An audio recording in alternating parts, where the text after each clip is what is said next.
Hello everyone, welcome to the new video.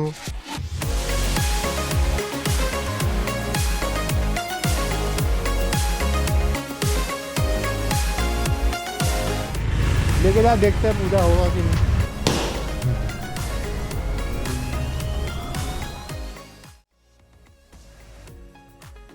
So it's been like 4 to 5 months in Bangalore और यहाँ से office जाने के लिए 7 से 8 किलोमीटर है। तो लगभग जाने टाइम तो 20 मिनट लगता है, लेकिन आने टाइम 40-50 मिनट लग जाता है। तो इतना टाइम बर्बाद हो जाता है, ऊपर से पेट्रोल भी बहुत वेस्ट होता है। हर दिन 100 किलोमीटर तो लगभग एक महीने में 3000 किलोमीटर। मैं रोज़ तो कार लेके ही जाता हूँ, लेकिन इतना टाइम लग जाता है। यहाँ का ट्रैफिक इतना ख़राब है कि कभी 20 मिनट लगता है, कभी 1 घंटा लग जाता है। और अभी तो जैसे कि मैं इलेक्ट्रॉनिक सिटी में हूँ, तो यहाँ से ऑफिस तक जाने के लिए डायरेक्ट बस भी नहीं है। 3 बस करके जाना पड़ेगा, तो इतना हेडेक कौन लेगा। और 1 घंटा भी लग जाएगा सिर्फ 7 किलोमीटर के लिए। तो मैंने सोचा कि क्यों ना एक 2 व्हीलर लिया जाए, क्योंकि एक तो जैसे कि मेरा एक छोटा सा बकेट लिस्ट या छोटा सा ड्रीम भी बोल सकते हैं कि मेरे पास 5-6 2 व्हीलर होना चाहिए डिफरेंट टाइप्स की, और 5 4 व्हीलर यानी कि 5 कार होनी चाहिए डिफरेंट टाइप की। एक कार तो हो चुकी है हैचबैक, एक मोटरसाइकिल भी है नेकेड सेगमेंट में। तो अब सोच रहा हूँ कि 4 बचे हुए हैं, जिसमें से एक सोच रहा हूँ कि स्कूटी ले लिया जाए। तो एक स्कूटर हो जाएगा, और इसी के बहाने दीदी भी चला लिया करेगी, क्योंकि दीदी तो 2 व्हीलर चलाती नहीं है। तो फिर हम दोनों भाइयों ने प्लान बनाया, प्रत्युष और मैंने, कि दीदी को क्यों ना राखी गिफ्ट दिया जाए ये स्कूटी। और खैर वो तो बात की बात है कि वो ज़्यादा चलाएगी कि हम दोनों ज़्यादा चलाएंगे। तो हमने शुरू किया रिसर्च कि क्या लिया जाए। मुझे तो पर्सनली ईवी लेने का मन था, क्योंकि स्कूटर भी हो जाएगा, एक ईवी भी हो जाएगा।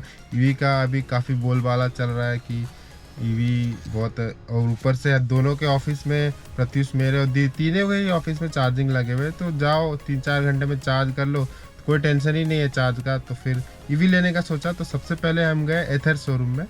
तो एथर शोरूम में जाके उन्होंने एक पीडीएफ जो पहले तो भेजा मोबाइल में, वो खोला। उन्होंने दिखाया कि जो नॉर्मल मॉडल है 450X का, वो 150 का है, और उससे प्रो मोड लगाना पड़े तो 172 पड़ जाएगा। तो भैया स्कूटी ले रहे पैसा बचाने के लिए, इतना पैसा तो अभी है नहीं हमारे पास। तो फिर हम सोचे कि चलो पेट्रोल में दिया जाए। सबसे पहले तो चले गए होंडा एक्टिवा लेने के लिए। तो वहाँ पे हमने देखा कि 2 तरह की एक्टिवा रखी हुई है, एक है एक्टिवा 125 और एक है एक्टिवा 110 6G।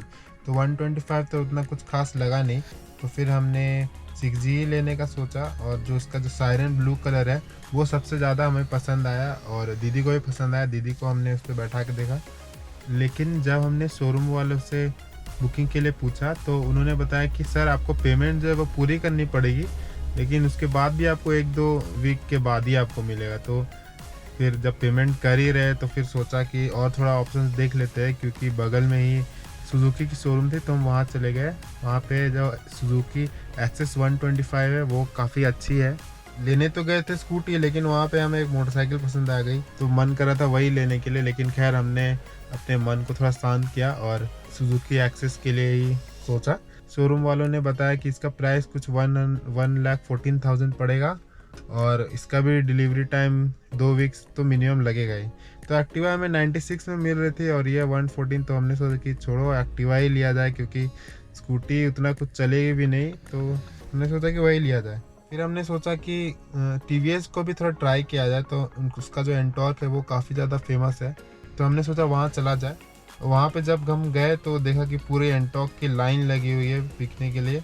और उन्होंने ये भी कहा कि हमें जो है ये सिर्फ 1 दिन में ही मिल जाएगी, 1 डे डिलीवरी हो जाएगी। तो हमें काफ़ी खुशी हुई कि पैसे भी है हमारे पास, दे देते हैं और आज ही की आज मिल जाएगी। नॉर्मल LED लाइट्स वाला जो था वो 124 का पड़ रहा था, 1,24,000। और जो टॉप मॉडल है वो ही हमें पसंद आया था, वो 140 का पड़ जा रहा था।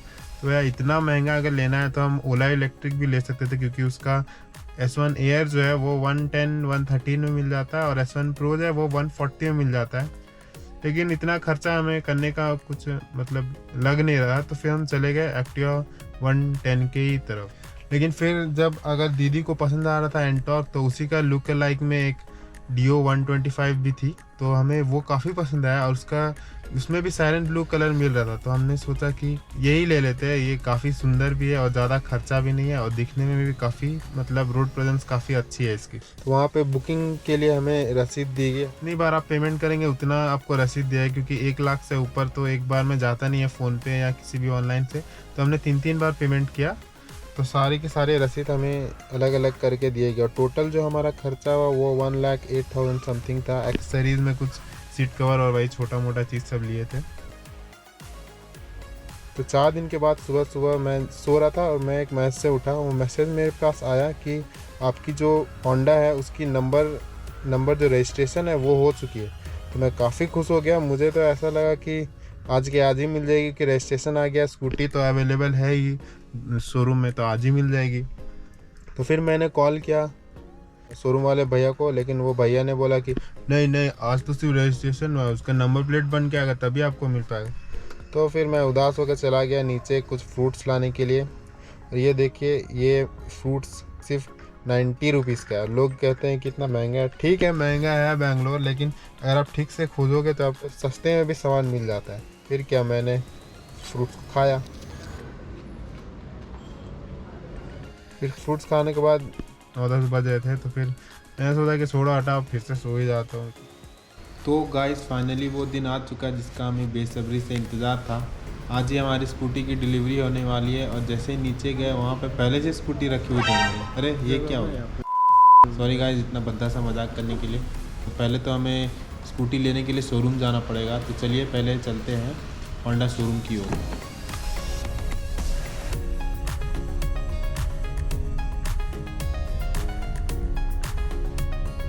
ये रहा हमारा शोरूम और इसी के बगल में है सर्विस सेंटर, तो वहीं पे हम गाड़ी पार्क करेंगे। और यहाँ पे गाड़ी पार्क करने की जगह ही नहीं मिल रही है।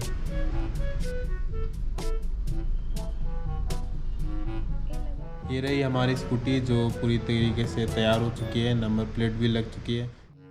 और ये जो भाई साहब है ये लगे हुए तभी से स्कूटी का चेकअप करने के लिए, और हमें कुछ बता ही नहीं रहे हैं, हमें कुछ समझ में नहीं आ रहा है। तो फिर हम भी खुद से ही लग गए चेकअप करने के लिए, क्योंकि अपनी ही गाड़ी है, कहीं कुछ गड़बड़ ना निकल जाए। ब्रेक वेट सब वो चेक कर लिया, स्क्रैच। सब कुछ देखने के बाद ऐसा लगा कि गाड़ी की कंडीशन काफ़ी अच्छी है, कुछ प्रॉब्लम तो दिख नहीं रहा है। और ये जो Dio 125 है ये विदाउट डिस्क वाला वेरिएंट है, तो डिस्क इसमें नहीं है। और जो टायर है उसका कंडीशन देख के भी लग रहा है कि ज़्यादा चला हुआ नहीं है। और स्पीडोमीटर में हमने देखा तो 3 से 4 किलोमीटर ही चली हुई थी। और ये जो है साइड फुटरेस्ट, ये एज आ एक्सेसरीज़ वाला पार्ट है, काफ़ी अच्छी तरीके से फिट किया हुआ है। साइड स्टैंड में भी कोई दिक्कत नहीं है और हम काफ़ी सेटिस्फाइड है स्कूटी को लेके। ये देखिए यहाँ पे सारी एक्टिवाज 125 रखी हुई है, 110 तो कुछ दिख ही नहीं रही है। ये जो गार्ड आपको दिख रहा है, ये इसका सिर्फ 1000 ही लिया, क्योंकि सामने का गार्ड इसका अभी तक अवेलेबल नहीं था, तो सिर्फ बैक में ही लगा लिया। तो ज़्यादा टाइम नहीं वेस्ट करते, तो चलिए चलते स्कूटी की डिलीवरी करते हैं। सबसे पहले इन लोगों ने हमें बताया कि सारे पेपर्स की जानकारी दी, कौन आरसी है, कौन इंश्योरेंस पेपर है, ये वगैरह वगैरह। फिर बाद में ओनर से साइन कराया गया, क्योंकि अब ये हमारी जिम्मेदारी हो गई। जैसे ये शोरूम से बाहर निकलेगी अब ये हमारी जिम्मेदारी हो जाएगी। Buying is done.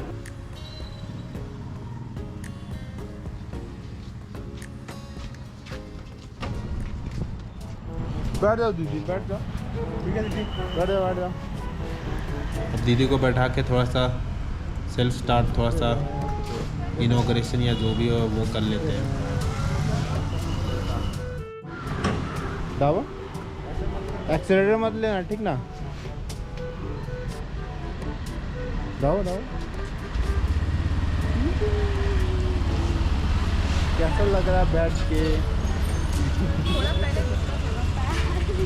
पैर नहीं पहुंच रहा है। चलो ठीक है, चलो चले। जाओ दीदी को बैठा के लेके जाओ, मंदिर के पास जाओ, सामने वाला। चलते ना, गाड़ी यहीं रहने देते। चल तुम भी बैठ जाओ।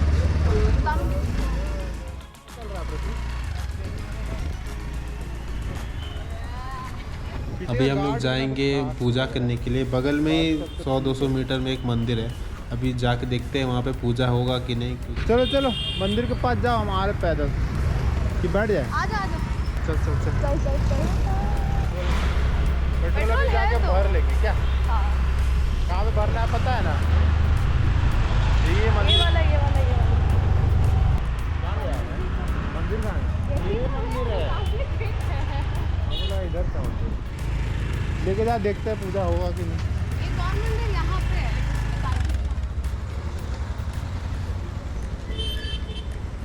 तो ये मंदिर हम पहुँचे, यहाँ पे पहले से पूजा हो रही थी, तो पुजारी जो है वो थोड़े बिजी थे, तो उन्होंने बोला कि अभी नहीं, शाम को 6 बजे आना पड़ेगा। गाइस ये मंदिर में बोल रहे हैं कि नहीं होगा पूजा। 6 बजे होगा 6 बजे 6 बजे चलो जा रहे हैं दूसरा मंदिर देखते। तो फिर यहाँ से हम चले गए, आसपास कोई और मंदिर होगा तो वहाँ पे पूजा करवाने के लिए। ये वाला राइट में। तो जब यहाँ पे आए, यहाँ पे भी मंदिर का जो गेट है वो बंद था, तो फिर सोचे कि पूजा जो है वो घर में ही कर लेते हैं। हम ले आएंगे खाना। मंदिर के दोनों मंदिर बंद है, शाम को ही आना पड़ेगा। क्या चल रहा है प्रत्युष? नया गाड़ी टाइप। तो गाइस हम जहाँ से आए थे वापस वहीं पे पहुँच गए। अब यहाँ से जाएंगे घर और घर में ही पूजा करेंगे। सीधा जाके पेट्रोल भरेंगे।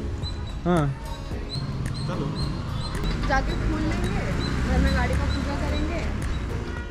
तो गाइस घर जा रहे हैं क्योंकि पूजा वगैरह तो हुआ नहीं। तो दीदी और प्रत्युष गए हैं पेट्रोल भरने के लिए, वो लोग पेट्रोल भर लेंगे फिर घर चलेंगे, शाम में आएंगे पूजा करने के लिए। तो गाइस अभी दीदी लोग गई है पूजा के लिए फूल वगैरह लाने के लिए, और मैं अभी जा रहा हूँ अपने रूम अकेले। वो लोग अभी 5-10 मिनट 20 मिनट पता नहीं कितना टाइम लगेंगे, तब तक घर में ही रहते हैं, उन लोगों का वेट करते हैं कब आएंगे वो लोग।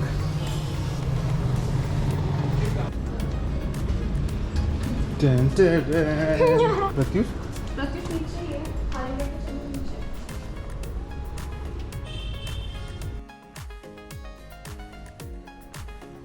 रात देखा क्या?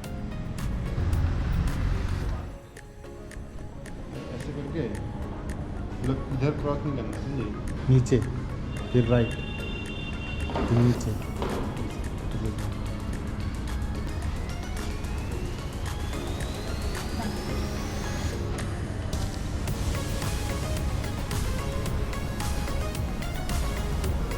न्यू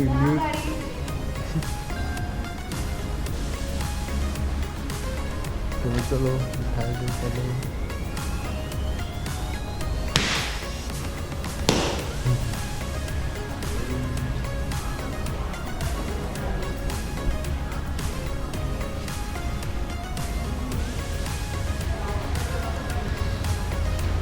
कितना